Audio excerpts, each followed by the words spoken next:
Hello everybody and welcome back to Screen Stars. Well, I have put up my spoiler free review with my son Jake of Star Wars The Last Jedi, which we went to see this morning, and I did say in that video that I would put up another video that would go into a little bit more depth, because it is actually quite difficult to do a review for a film like this without giving any spoilers. You can just really give you your feelings on the film and give a generalisation of it, and I think for a film like this, and this is the first time I've ever really done a spoiler-filled review, I think it is warranted for this movie, because I am perfectly aware that this movie is already garnering a little bit of controversy. It's dividing audiences and fans, and I have to be honest, after watching it, I'm a little bit unsure why. Now, as I've said previously, I've grown up with this franchise. It means an awful lot to me, the Star Wars movies. Big part of my childhood. I'm very, very passionate about them, but I'm not precious about them. And I feel as though probably some of the controversy that's coming with this movie is probably, I'm not saying, I won't go as far to say it's unfair, but I think probably some of the fans are being a bit too precious about it. But let's go into the movie. I think some of the revelations they give you in this movie have let some fans down. For example, Rey's parents. We learn in this movie that actually her parents are nobodies. Initially, where you felt a tinge of disappointment about that, when I thought about it, I was kind of thought, well, that's fine.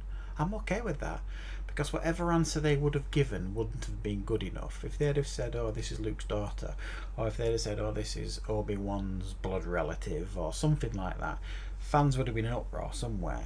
So by actually saying her parents were nobody, it actually works a bit better, because it actually indicates that anybody can be a Jedi. You can be born with these force powers, whoever you are, wherever in the galaxy. You don't have to come from a particular bloodline. So it actually makes sense when you think about it. A lot of people are going on about the Luke's arc, which I think is handled expertly in the film. I think it's very, very well done, but a lot of people are complaining about the end where he never actually leaves the island. True, not physically, but neither did Yoda in Empire Strikes Back. He sent basically Luke off to fight Darth Vader, the most powerful Jedi in the galaxy at that point, and Yoda was very, very strong in the Force still, but he chose to stay. And he chose to stay because he knew Luke needed to do it on his own. And I think Luke's reasons were slightly different, but the end result was the same. He needed Rey, or Rey needed to go off and do this on her own. And then Luke decided to get involved later on by doing what he did. Again, this is another problem people having with the movie, this change of force powers and changing of the mythology of the Jedi. So I kind of like, well, so what? I don't mind. I don't mind if they're going to add some new force powers, and I don't mind that Luke can project himself. I don't mind that Kylo and Rey can make this force connection. It's adding new layers to the Jedi mythology. I'm not fussed about that really at all. And I know some fans are getting a bit unhappy with it. Yoda's in the movie, great. I thought he added a lot to the movie, and he basically, he says to Luke, chill out, mate. The Jedi Order was not about dusty books and stuff. They weren't great page turners anyway. Get back in the fight kind of thing. There's been a lot of criticism about this casino world that Finn and Rose go to, and whereas I agree the movie could have probably done without them, that storyline, because ultimately it led nowhere, because the hacker they came back with didn't do any good anyway. So I think it probably could have lost that bit, but it didn't spoil it for me. It didn't last as long as I expected either. I think if this is one of those movies, I think that when the dust actually settles on it, it will be remembered as a good Star Wars movie. I think there's no doubt in that. Yeah, there are some issues with it. There are some things that don't make sense, but essentially it's a film made for kids and families. The proof is in the pudding with my son. when I watched the movie, I could see some storytelling problems with it here and there, but did I enjoy it when I watched it? I loved it. I really, really did. And when I could look across and see my lad smiling at it, that's the target audience. When kids watch this movie in 15, 20 years time, they're not going to be saying, oh, they've kind of messed about with the mythology here, and oh, they've messed this up and that up. They're not.